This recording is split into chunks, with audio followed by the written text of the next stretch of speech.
ನಮಸ್ಕಾರ ಎಲ್ಲರಿಗೂ ಸರೋಜಾಸ್ ಕಿಚನ್ಗೆ ಸ್ವಾಗತ.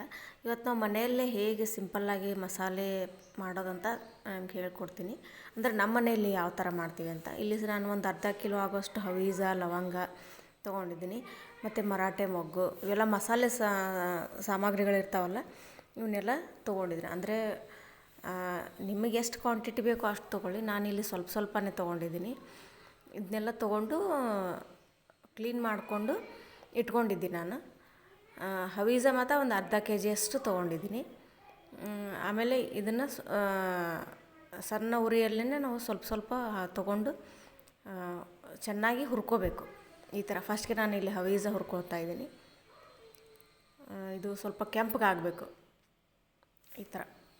ಆಮೇಲೆ ಇಲ್ಲಿ ಪಲಾವ್ ಎಲೆ ಇರ್ತಲ್ಲ, ಇದನ್ನೂ ಡ್ರೈ ರೋಸ್ಟೇ ಮಾಡ್ಕೊಂಡ್ರೂ ಪರವಾಗಿಲ್ಲ, ಅಥವಾ ನೀವು ಎಣ್ಣೆ ಹಾಕ್ಕೊಂಡು ಒಂಚೂರು ಎಣ್ಣೆ ಹಾಕ್ಕೊಂಡು ಹುರ್ಕೊಂಡ್ರೂ ಪರವಾಗಿಲ್ಲ. ನಿಮಗೆ ಯಾವ ಥರ ಬೇಕೋ ಆ ಥರ.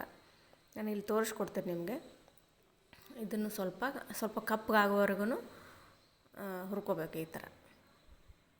ಇದನ್ನು ಎಲ್ಲದೂ ಒಂದು ಪಾತ್ರೆಯಲ್ಲಿ ಹಾಕ್ಕೊಂಡು ಇಟ್ಕೋಬೇಕು. ಅಂದರೆ ಒಂದು ಪುಟ್ಟಿ ಅಥವಾ ಏನು ಮರಾಠೆ ಮೊಗ್ಗು, ಇದಕ್ಕೆ ಒಂಚೂರು 1 ಸ್ಪೂನಷ್ಟು ಎಣ್ಣೆ ಹಾಕ್ಕೊಂಡು ನಾನು ಇಲ್ಲಿ ಹುರ್ಕೋತಾ ಇದ್ದೀನಿ. ಪ್ಲೀಸ್ ನಮ್ಮ ಚಾನಲ್ನ ಯಾರು ಸಬ್ಸ್ಕ್ರೈಬ್ ಆಗಿಲ್ಲ ಸಬ್ಸ್ಕ್ರೈಬ್ ಆಗಿ. ಮತ್ತು ನಿಮ್ಗೆ ಯಾವುದಾದ್ರೂ ರೆಸಿಪಿ ಬೇಕಿದ್ದರೆ ಕೇಳಿ, ನಾನು ಮಾಡಿ ತೋರಿಸ್ತೀನಿ. ಒಂದು ಲೈಕ್ ಕೊಡಿ. ಅಂದರೆ ಇದು ನಮ್ಮ ಮನೆಯಲ್ಲಿ ನಾವು ಯಾವ ರೀತಿ ಮಾಡ್ತೀವಿ ಅನ್ನೋದನ್ನು ತೋರಿಸ್ತಿದ್ದೀನಿ. ಅಂದರೆ ಇಲ್ಲಿ ನಮ್ಮ ಉತ್ತರ ಕರ್ನಾಟಕ ಸೈಡ್ ಮಸಾಲೆ ಖಾರ ಅಂತ ಮಾಡ್ತಾರೆ, ಅದಕ್ಕೆ ನಾವು ಖಾರ ಆ್ಯಡ್ ಮಾಡಿರ್ತೀವಿ. ಬಟ್ ನಾನಿಲ್ಲಿ ಖಾರ ಆ್ಯಡ್ ಮಾಡಿಲ್ಲ, ಓನ್ಲಿ ಮಸಾಲೆ ಸಾಮಗ್ರಿಗಳನ್ನು ತೊಗೊಂಡು ಪೌಡ್ರ್ ಮಾಡಿದ್ದನ್ನು ತೋರಿಸ್ತಾ ಇದ್ದೀನಿ. ನಮ್ಮ ಮನೇಲಿ ನಾವು ಇದನ್ನೇ ಬಳಸೋದು. ಸೊ ಈ ಥರ ಒಂದು ಸಲ ಮಾಡಿ ನೋಡಿ, ಗೊತ್ತಾಗುತ್ತೆ ನಿಮಗೆ. ಇದು ಪಲಾವ್ಗೆ ಅಥವಾ ಪಲ್ಯ ಎಲ್ಲದಕ್ಕೂ ಬಳಸ್ಬೋದು, ತುಂಬ ಚೆನ್ನಾಗಿರುತ್ತೆ. ಈಗ ನಾವು ಖಾರ ಆ್ಯಡ್ ಮಾಡಿದರೆ ಆ್ಯಸಿಡಿಟಿ ಪ್ರಾಬ್ಲಮ್ ಆ ಥರ ಏನಾದರೂ ಇರುತ್ತೆ, ಬಟ್ ಇದಕ್ಕೇನೂ ಆಗೋದಿಲ್ಲ.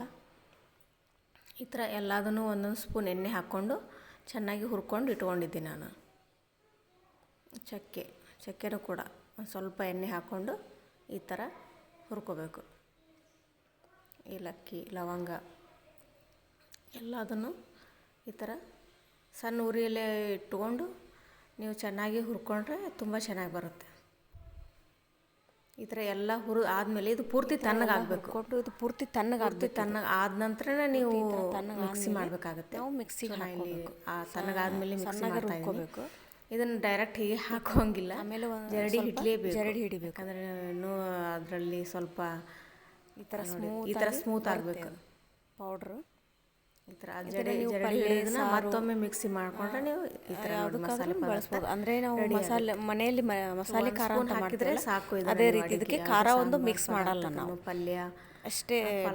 ತುಂಬ ಚೆನ್ನಾಗಿ ಇದು ಬರೀ ಮಸಾಲೆ ಪದಾರ್ಥಗಳಿಂದ ಕೂಡಿದ ಮಸಾಲೆ ಪೌಡರ್. ಮಸಾಲೆನ ಹೇಗೆ ಮಾಡೋದು ಅಂತ ತೋರಿಸಿ ನೀವು ಎಷ್ಟು ದಿನ ಬೇಕಾದರೂ ಟ್ರೈ ಮಾಡ್ಕೊಂಡು ಇಟ್ಕೋಬೋದು. ಮತ್ತು ನೀವು ಎಲ್ಲಾದ್ರೂ ಟೂರಿಗೆ ಹೋದರೆ ಸಡನ್ನಾಗಿ ತೊಗೊಂಡು ಹೋಗ್ಬೋದು. ಹೊರಗಡೆ ತಂದು ತಿನ್ನೋಕ್ಕಿಂತ ಈ ಥರ ಮನೆಯಲ್ಲೇ ಮಾಡಿದರೆ ತುಂಬ ಒಳ್ಳೆಯದು. Thank you.